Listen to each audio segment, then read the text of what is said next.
From Rosecroft, Raceway in Fort Washington, Maryland, this is the Boxing Along the Beltway Post-Fight Wrap-Up Show. The Boxing Along the Beltway Post-Fight Wrap-Up Show is brought to you by Real-Time Pain Relief. From boxers to ballerinas, for shoulder pain and muscle strain, everything between, Boxing Along the Beltway recommends Real-Time Pain Relief. Natural, plant-based, safe, fast, and effective ointment. You go to freepainoffer.com, buy $10 worth of Real-Time Pain Relief, you get a free $10 tube of Real-Time Pain Relief. Rub it on, the pain is gone in real time. And by DeborahSpears.com, which she has great jewelry, first purchase 20% off. You also have great weight loss tips, and without dieting, eating real food along the way on Deborah, DEBRA Spears.com. Also, don't forget to go to the Best Buy and Amazon links on boxingalongbeltway.blogspot.com. Hi, everybody. I'm Gary Digital Williams alongside Juan Marshall. And what has been a busy night here tonight from Rosecroft Raceway in Fort Washington, Maryland, the Sci Nation Sports Card.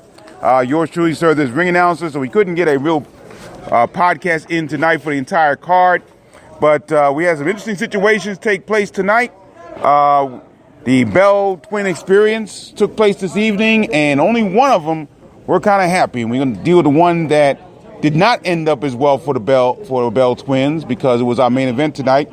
And that was about that I had some reservations about going into it, between Jason Bell out of District Heights, Maryland, and Cenk Plana, now known as the Sexy Albanian from Hagerstown, Maryland, by way of Albania. And Cenk Plana, who only fought in his second pro fight and fought a 6-round bout, as did Jason Bell, ended up winning a 6-round majority decision tonight in our main event. Yeah, Plana looked very, very relaxed. Mm-hmm. For a second pro fight, I thought he fought like he was like him in his 10th fight. He looked very comfortable, and also he didn't let the aggression of Bell overwhelm him. He was able to counterpunch him, and he was able to get his timing down, so he wasn't getting his hit as much. You know, Jason Bell landed some good shots at points, but I think it was Plana who landed the better shots and the more accurate shots, I think. And I think that's why the score was scored how it was. Yeah, John Gradowski saw the draw of 57-57. Okay. But he was overruled by judges Steve Rados and Vicky Wysocki, who both scored about 59-55. Now, if it was that close, and that obviously says it wasn't that close, it came down really to that sixth and final round, where Plana really put on the afterburners and really just went on to win about relatively easy by the scorecards. And I think it stood out in the second round. Okay. I think Plana, did a lot in the second round, which actually woke Bell up a little bit. He looked like he hurt him a little bit going back towards the end of the round. And then pretty much I think he took control of the bout, as far as when Bell was looking more anxious to land shots, and he was missing a lot of shots. That's when the scoring took place, when Plana was able to outscore him. And like you said, in the final round, that's when Plana actually looked better, and actually took advantage and closed the show, basically, what you want to say. He closed the show and landed some good shots and ended the fight, which in the judge's favor, I think. It won the bout for him. No question about it. Well, Plana, who, by the way, is trained by 3-time world champion Simon Brown, he is now 2-0, 1 KO, while Jason Bell falls for the first time in his pro career. He's 3-1 with 1 KO. It's a little better situation for his twin brother, Justin Bell, who also is a super middleweight, and he scored a second-round knockout, very easy knockout, over DeAndre West of Danville, Virginia. Yeah, that knockout there, Bell was just too active, which West was just overwhelmed. Mm-hmm. West was just overwhelmed by the power. He was overwhelmed by the quantity of punches that Bell was throwing at me, and he didn't have any defense for him. He was warned plenty of times that the referee was telling him, I have my eye on you because you have to show him something. And that's what happened. He wasn't able to show things because Bell just overwhelmed him. Yep. Big D. Wysocki was the referee. He stopped about at 119 of the second round. So Justin Bell remains undefeated. He's 4-0, 3 KO, while DeAndre West falls to 0-2. Also on the card tonight, very interesting bout in the 6-round category in the welterweight division, as Shingizkan Tazabai out of Washington, D.C. by way of Kazakhstan won a 6-round unanimous decision over Juan de la Cruz Rodriguez out of Haymarket, Virginia. And for the first time, Tazabai went 6 rounds. He went 6 rounds, and he was able to finish pretty strongly in the rest of the way. Yeah, this fight right here, I think, was a perfect fight for him, because it made him figure his way through the entire bout. Doing the 6 rounds, like you said, it was his first 6-rounder. And Juan Rodriguez, he's been fighting for a little while now, and he brings some durability into this match, and it made Genghis Khan like I said, figure things out, throughout the bout. It made him have to listen to his corner more. It had to make him work harder throughout the rounds, and it made him have to find a way to win the rounds, and that's what he did. Winning 5 out of the 6 rounds, which he did.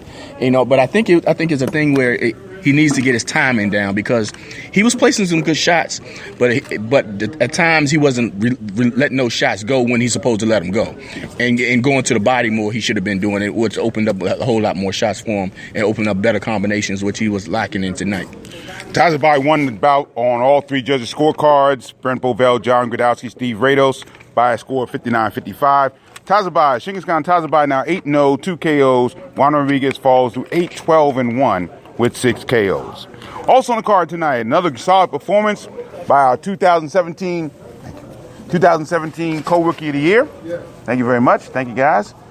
Talking about the promotional company from Side Nation Sports, an outstanding job here this evening. No question about it. And Jamal Dyer out of Baltimore, 2017 co-rookie, Beltway Boxing Rookie of the Year, scored a first-round knockout over Jesse Jolton Carradine Jr., Jolton Jesse Carradine Jr., I guess we said, out of Decatur, Georgia. And Jamal Dyer just really overwhelmed Jesse Carradine here this evening. Yeah, Dyer did exactly what I thought he was going to do coming into this bout. He was very relaxed, very poised. He made his presence known right from the sound of the bell.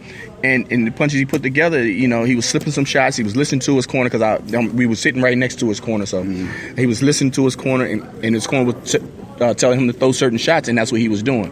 And then when he landed that one right hand, I think it was, that sent his opponent down. When he sent, I think it was, what's his opponent's name? It's Jesse Carradine. Jesse Carradine. When he sent Carradine down, that's when I think he hurt his ankle or something, Yeah, and then he was unable to continue. Not with bouncing around like he was. Right. The referee saw that, and he had to stop the fight. He had no choice but to do that. Yeah, Jesse Carradine told Kenny Chevalier, the referee, that he wanted to continue, but it just wasn't there. No question about that. And the bout ended at 148 of the first round. Jamal Dyer, now 7-1, 5 KOs. And I believe he's won 3 or 4 straight. Since his only pro loss, he's come back strong after that first pro loss for him. So he was knocked out in the first round. So he really has come back really strongly in his last few bouts. He's 7-1, 5 KOs.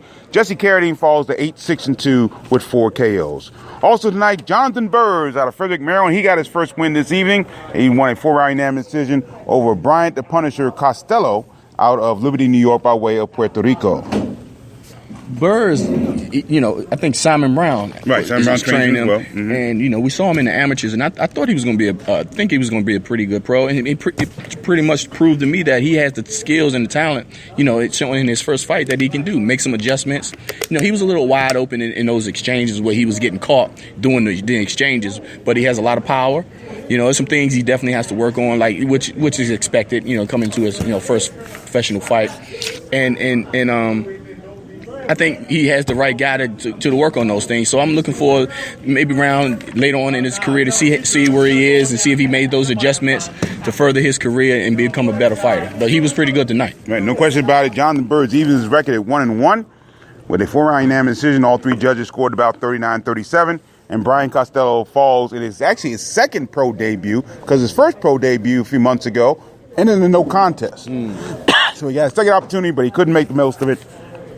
He's now 0-1. And opening bout tonight, George Harris. He made his pro debut heavyweight out of Silver Spring, Maryland, by way of Alexandria, Virginia, trained by the great Andrew Council. And he won his pro debut with a second-round knockout of Damian Reed of Danville, Virginia. Yeah, Harrison just physically he looked stronger, and then the punches he was throwing were definitely stronger. So Reed was feeling the power that Harrison had early on, and then it was a matter of time, and when throughout the round that when it was going to get stopped, and pretty much the way things were going, I knew it wasn't going to go to full 4 rounds anyway. Yeah.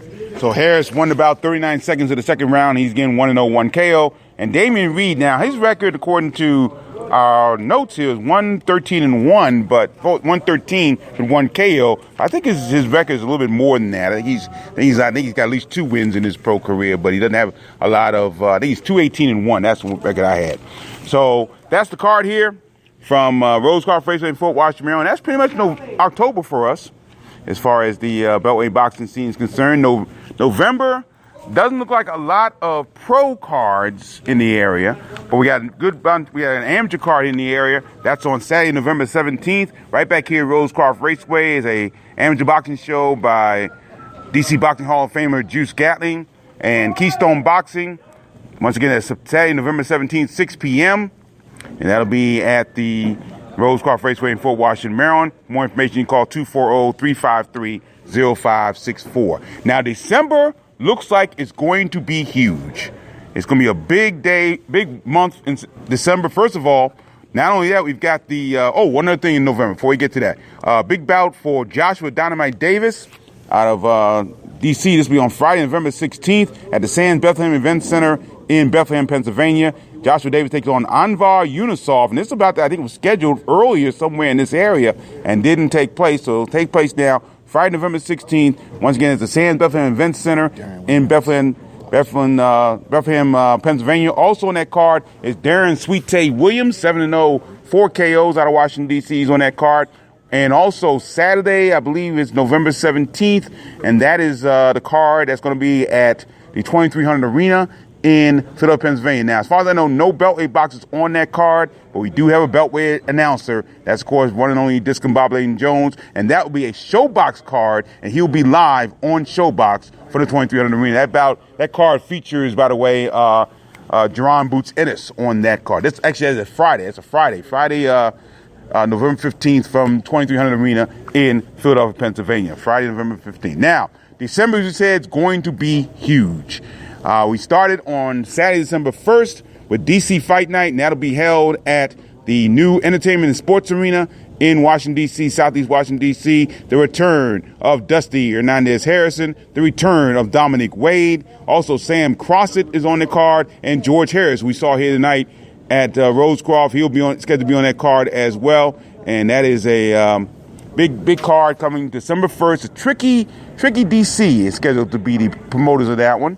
And that'll be, once again, DC Fight Night for the Entertainment Sports Arena in Southeast Washington, D.C., the new arena, and that'll be on Saturday, December 1st. Then on Saturday, December 8th, we go back to the A.C. Jordan Arena on the campus of Bowie State University for another card there, the Bowie Boxing Series. Scheduled to be on that card. Greg the Sharpshooter Outlaw, the Rockman brothers, Hasim Rockman Jr., and Sharif Rockman, and also Michael the Professor Fox, all scheduled to be on that card Saturday, December 8th from the A.C. Jordan Arena on the campus of Bowie State University. Then on Saturday, December 15th, we'll go to the Tyson's Playground, brand new location for us in Vienna, Virginia, for the new TAC Promotions card. That'll be on Saturday, December 15th. We just heard about that earlier today, so we'll give you more details as we go along. Also, the Silver Gloves, December 1st and December 8th, right back here at Rosecroft Raceway. So a lot going on to end the 2018 Beltway boxing season. So with that going on, and don't forget also, we talked about this on the podcast as well as on the blogs. The Washington, D.C. Boxing Hall of Fame will be on Friday, November 9th from Martin's Crosswinds in Greenbelt, Maryland. Starting time is 8 o'clock. Full service bar starts at 7 o'clock. Great people on that card in the Hall of Fame. 4 world champions: Simon Montekia Brown, 3-time world champion; another 3-time world champion, William Joppy. Of course, International Boxing Hall of Fame, Mark Too Sharp Johnson on the card, as well as on the list of inductees, as well as former world champion Lisa Too Fierce Foster Cohen. Also, great amateurs: Patrice Harris, Anthony the Beast Suggs. Also, the outstanding contributors are Brent Bovell, Tamara McKinney, Dave Norman, and Mac Allison III. And we didn't mention this on the blog, but we also have to mention that Jared Hurd will be named the Outstanding Boxer Award. He'll get the James J. Baklovich Award for 2018. Of course, Swift Jared Hurd has had a tremendous year. He's scheduled to be back in the action on Saturday, December 1st from the Staples Center in Los Angeles, where he's scheduled to take on, I'm not sure who he's scheduled to take on, but he's going to be on the card that features Deontay Wilder taking on Tyson Fury. So got a whole lot to end the year on, so make sure you stay with us. Pro Am Fight Talk, Boxing Law on the Beltway right here and we'll give you all the details of the great events that are taking place coming up in the Beltway boxing scene. That will do it here from Rosecroft Raceway in Fort Washington, Maryland. As you can tell, it's quiet. That means we've closed out another building. And we thank you all for joining us once again for a great card and for a great post-fight wrap-up show. It was a really good card here tonight from Rosecroft Raceway in Fort Washington, Maryland. The Boxing on Beltway post-fight wrap-up show is brought to you by Real-Time Pain Relief. Go to freepainoffer.com, buy $10 worth of Real-Time Pain Relief. You get a free $10 tube of Real-Time Pain Relief. Rub it on, the pain is gone in real time. And by DeborahSpears.com, great jewelry, great weight loss tips on Deborah, Debra Spears.com. For Juan Marshall, I'm Gary Digital Williams saying so long from Rosecroft Raceway in Fort Washington, Maryland. Thank you for joining us, and always remember to keep supporting the best boxing in the world, the boxing along the Beltway. Thanks for listening. Take care.